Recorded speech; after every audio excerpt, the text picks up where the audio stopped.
Personil Brimob Kompi 1 Yonce Pelopor menggelar patroli bersama anggota Koramil 09 Trumon Tengah dan Polsek Ladang Rimba, Selasa tanggal 2 Mei tahun 2023.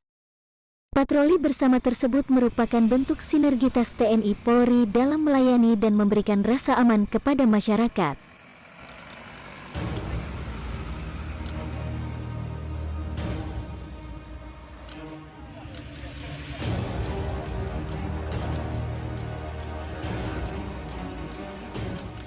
Komandan Batalion C Pelopor Brimob Aceh, Kompol Usman melalui PLH dan Ki-1 Batalion C Pelopor Ibda Heri Simangunsong menyebutkan, TNI Polri tetap solid dan selalu bersinergi untuk memberikan rasa aman kepada masyarakat.